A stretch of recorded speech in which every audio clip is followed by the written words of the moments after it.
the process of engagement on matters of security and give voice to those who basically on the grassroots delivering services to the people. Particularly, we are talking about our chiefs, assistant chiefs, OCSs, and also the members of public who feel the pinch of insecurity where there is, but also who feel the importance of the services that we deliver in this ministry. This is 23rd county since we started, and throughout this period, we have managed to resolve various problems across the country as a result of this Jukwaa la Usalama. I am very happy that my trip recently in the North Rift part of the country has borne fruit in terms of reinvigorating the teams on the ground to deal with matters of drugs. And I have seen many chiefs working with their OCSs uprooting of cannabis sativa that has been planted in different parts of North Rift. And I've also seen massive operations that has led to netting lots of kilos of cannabis sativa in different parts of the country, including along our highway today. Just today, the police captured over 200 kilos of cannabis sativa in Naivasha, I think, today. And in Kithure, there is an ongoing operation, pursuant to the directives I gave. In Wasingishu, the same. And as I've said, Elgeyo Marakwet, a lot of uprooting of cannabis sativa along the areas where it was occupied by bandits. And so we have also gotten the benefits of dealing with banditry in the Kerio Valley region, because it has opened up areas that are either too inaccessible. And as a result, we've been able to establish that apart from banditry, these criminals were also engaged in planting cannabis sativa and distributing it around the public, around the region, especially in the urban areas. So we are making good progress. I am happy that to engage today in Laikipia. Laikipia, the security team has already briefed me that the biggest challenge in Laikipia, so far as insecurity is concerned, is banditry. We still have challenges in the Laikipia North, and particularly areas around Mukokodo Forest, the border between Laikipia and Samburu East, which I had already said while in Isiolo. That Mukokodo Forest and the whole belt of Samburu East is still a challenge. Even when we were Samburu recently, we all know that the people of Samburu insisted that that area of Samburu East remains a big challenge. And the biggest reason why Samburu East remains a big challenge is the big perpetrator of banditry is because it's inaccessible. The terrain of Samburu East is inaccessible. One of the solutions is to work on the infrastructure. And as I said, the Ministry of Roads is trying to allocate resources, and we would like to see that area is more accessible for security operations. We established a second command center for the Operation Malisa Walivu in Kirimon, which is in this county. The process of establishing is almost complete. The construction of the camp and so forth. We hope that as a result of the same, we will be able to upscale our operations in that part, because that is where the disease is now located. We also have the request for form dam unit in the parts of Seki and Arjijo, because that is also, and I've told the IG, we have agreed in the security meeting that the next 2 months, those two camps must be established. As you know, 2 days ago, the camp that had been established in Seki area was attacked by bandits who know that as a result of establishing that KPR camp, it was going to block them from accessing homesteads, ranches, private and commercial ones that are owned by communities and the ones that are commercially owned by individuals. they know that route was being blocked, and that's why they viciously attacked the camp without stealing any livestock, just to attack the KPR officers, whom unfortunately we lost one officer, and about 4 of them are in hospital here in this town, and I will be visiting them later to see them. And I just want to say this, that that corner is our remaining challenge, and I assure the people of Laikipia and the country that concerted effort, multi-agency, together with KDF and Kenya Forest Service, we will take over Mukokodo Forest that has been occupied for many years and has been used to as a safe haven for criminals to attack people in Laikipia and also in Meru side, because that is the source of the problem. Other than that, we still have a few grazers who are coming to forcefully graze in private ranches, and again, some work is being done. We are going to upscale the same to ensure that illegal grazers who come with also who turned out to be, they come with illegal firearms, and they turned out to also engage in acts of banditry as they go back. And we want to appreciate the county commissioner and the team for the peace meetings and the agreements that people have to access resources, water and grass.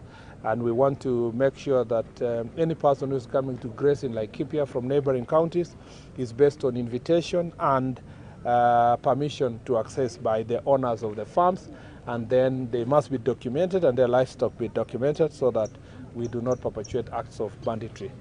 Other than that, we still also have general land issues, land invasion, land problems that lead to conflict, and we will work together with Ministry of Lands to resolve those issues. We have also concerns in this county.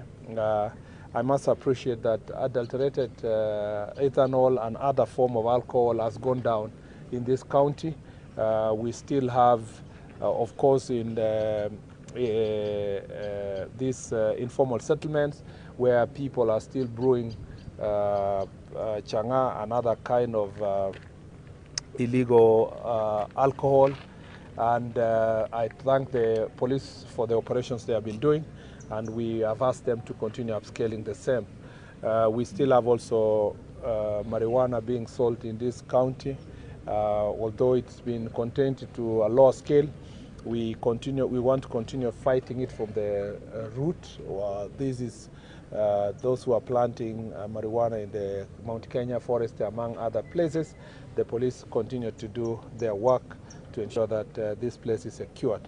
Other than that, the issue of gangs and the goons and all that has fairly been contained in this county, and we hope that our young people may not be recruited to illegal activities as gangs.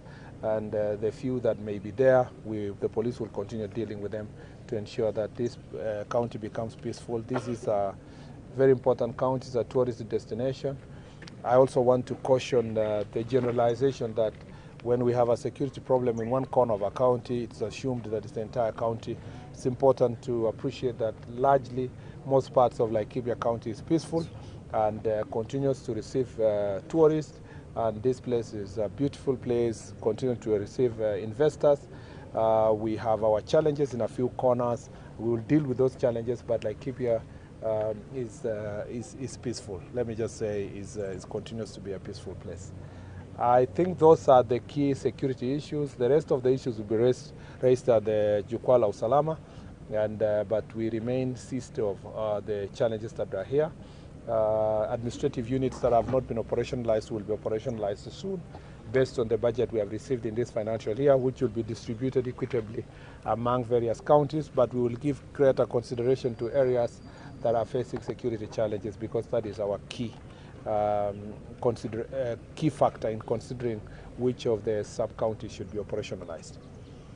Yes, we will take 3 questions and then... About the security status in Mandera, Somali border, especially a place called Bulahawa, we understand an attack.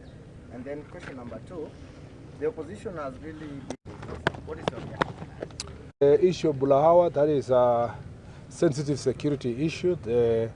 As I've said it before, we continue fighting an enemy that is fisheries. We have never stopped doing so. I think many Kenyans in Interland have always thought that if they don't hear anything, that the Al-Shabaab challenge has stopped. We have always had it continuously for the last 20 years or so. Our police officers, our gallant soldiers, our officers, all working in multi-agency, both military and police, have done a fantastic job together with the NPR in that region and the citizens in the border counties, and we want to commend them. We continue getting greater escalation of these attacks based on different times and depending on what has happened on the part of Somalia, which is now struggling to contain the upsurge of Al-Shabaab, particularly in Jubaland and the neighboring places to our border. It's our responsibility to continue securing it, and I want to thank our officers.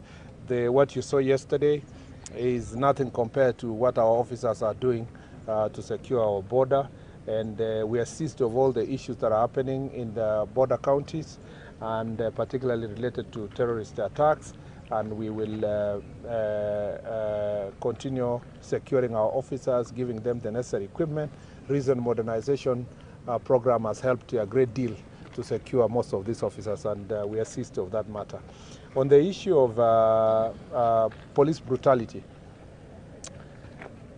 I don't know if you cannot say there is police brutality until it is investigated and proven by a court of law. So we can only say that there are cases of persons who have passed on in various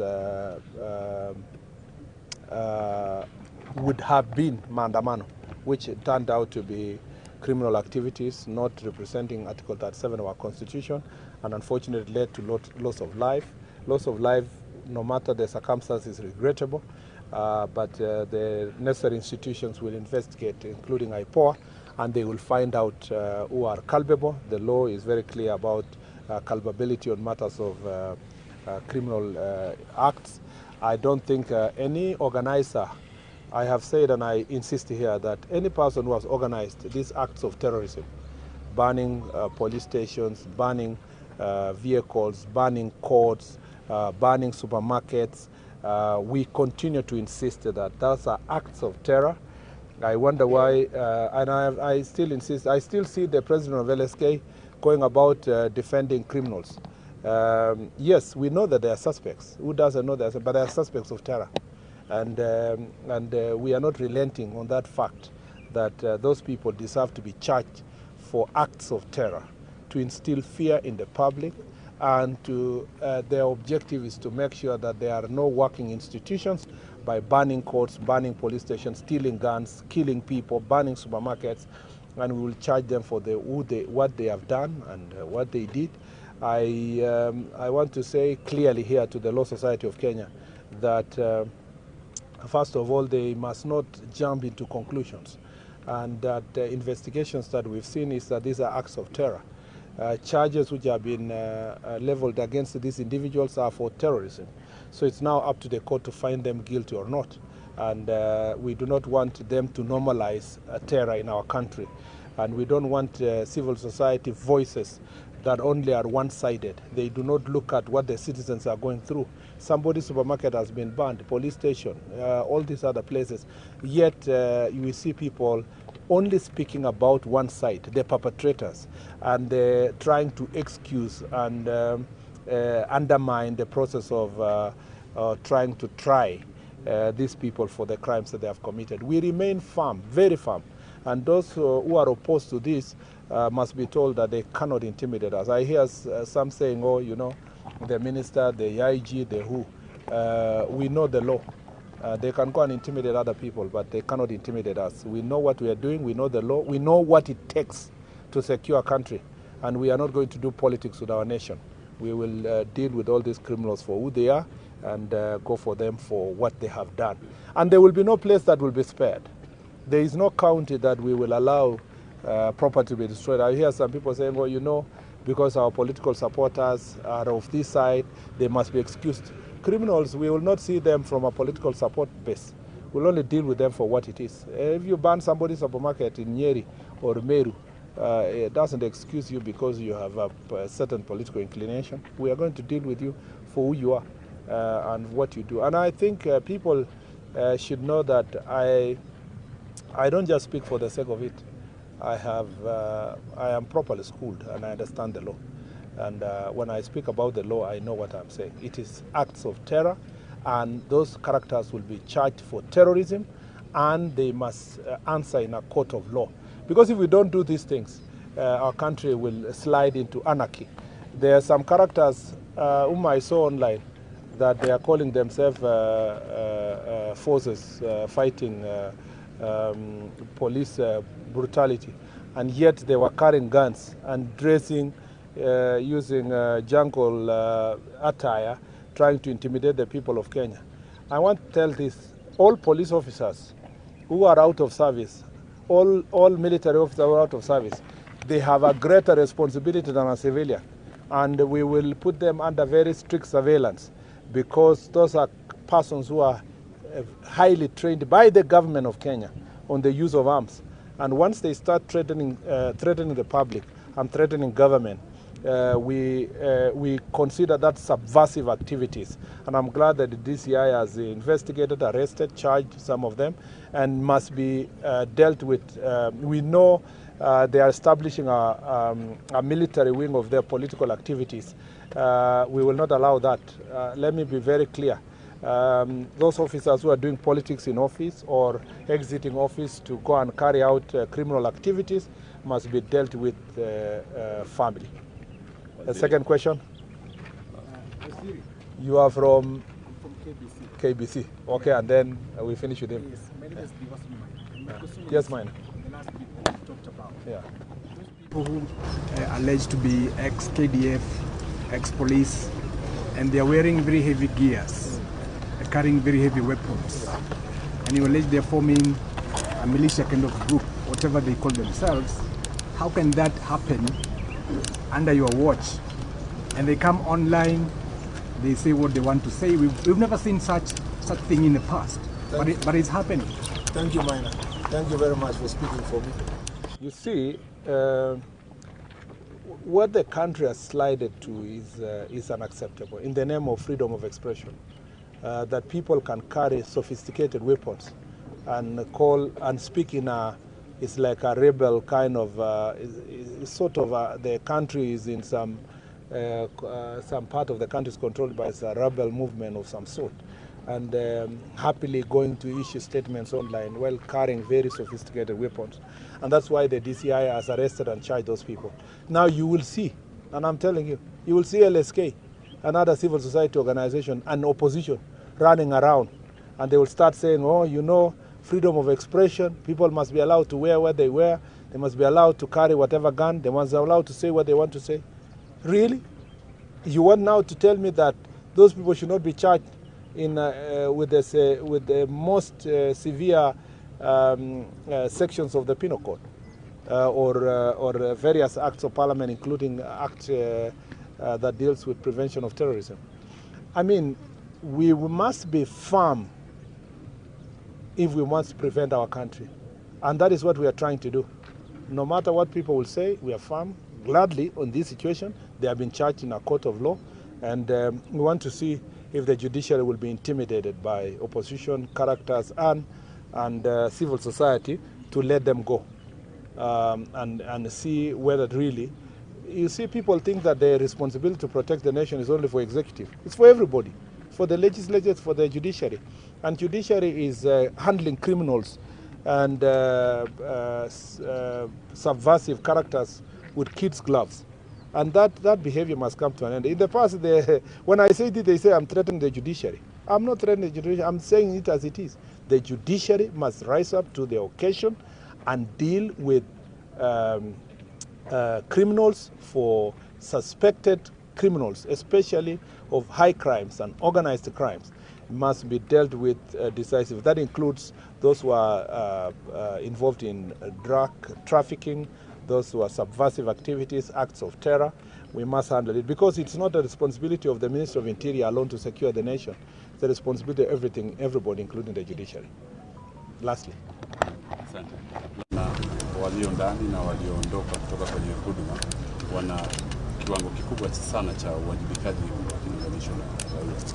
Sijui mipaka yao sasa itakuwa wapi hasa walioondoka kama watatu, mipaka yao iko wapi hasa kujihusisha katika michakato ya kisiasa kuwajibisha serikali? Ningependa kushukuru sana kwa sababu tumesema kwamba polisi wetu walio kazini na wale wameondoka wako na jukumu ya kuhakikisha kwamba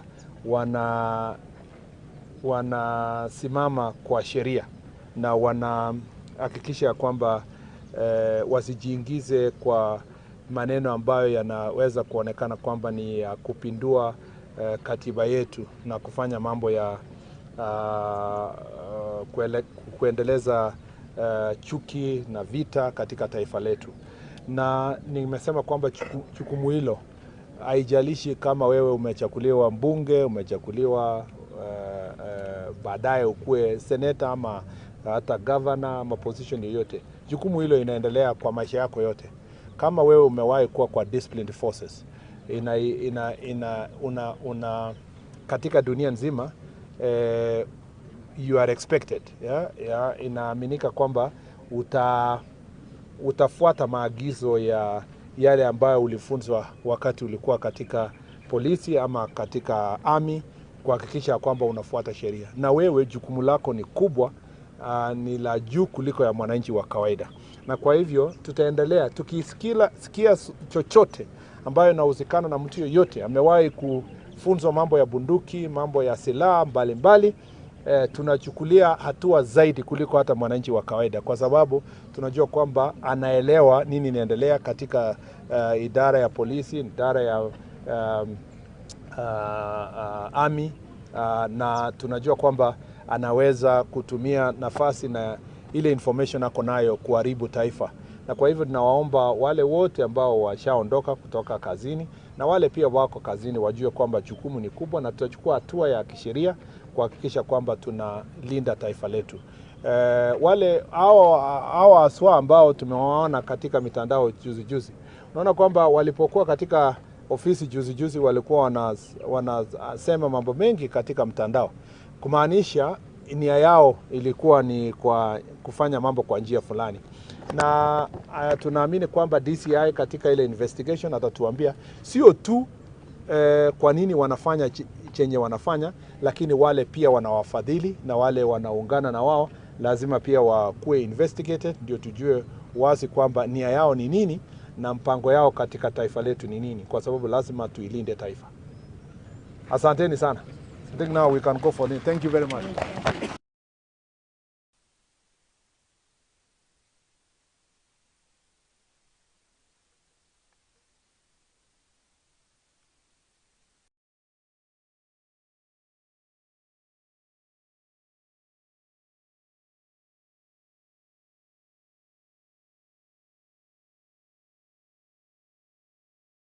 Kwa hivyo nawakaribisha hapa, na kwa sababu ya masaa na sababu saa zingine tutaanza safari za kurudi, mimi